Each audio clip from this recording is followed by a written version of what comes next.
This video was inspired by another video I watched where someone had used a 2x8 regular construction standard lumber for a riser, and looked like they created some heavy-duty stairway. This thing looked like you could drive a truck up it, and I don't know if I would want to do that, and hopefully by the time you're done watching the video you will understand why. So let's go ahead and get started. This is a standard stairway.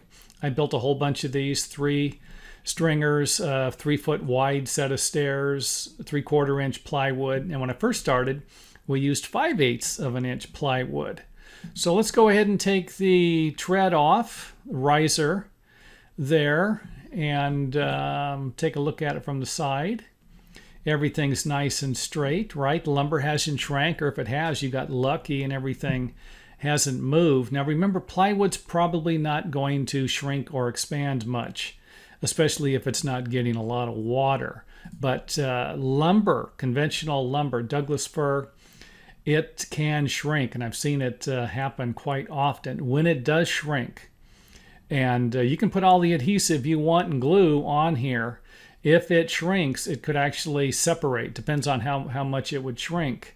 So this is one of the biggest problems with conventionally framed lumber and plywood. We have a material that's not going to move very much, and then one that actually could, especially if it's not really dry. So let's go ahead and put the 2x risers on here and 3/4 inch treads. Let's go ahead and remove them. Take a look at what it would look like there. Everything's nice and straight. Again, perfect, great. So if it stayed like this, I don't think you would have a problem. However, if it looks something like this, and we all know that lumber bows, and it twists, and of course it cups too.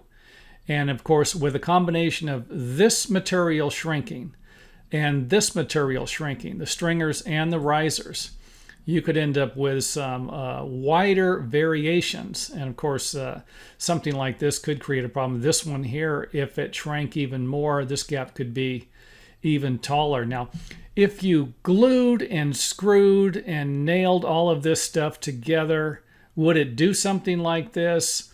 It could. And that's my point. I don't think you're going to be able to build a heavy-duty stairway.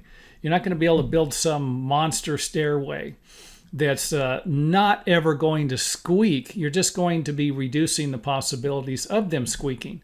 And by having 2 materials that move and one that doesn't, then you could end up with kind of like wasting your money installing the heavy-duty risers.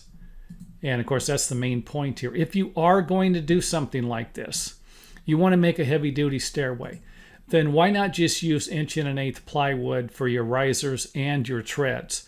An 1 1/8 plywood, even I've seen this happen. I've seen the lumber shrink on these a little bit. I've seen them separate from the glue. And I'm not saying it would separate from all adhesives, but we used to use a lot of construction subfloor adhesive, which was a glue that was real brittle when it dried.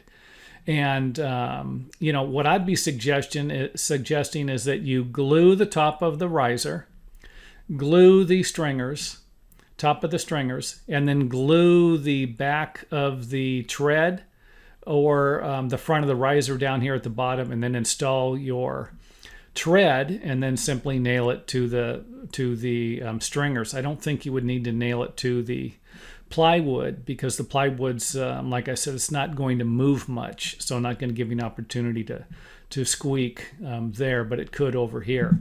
Anyway, I can see that my time is running out. I hope it helps, and if it does, hit the old thumbs up button.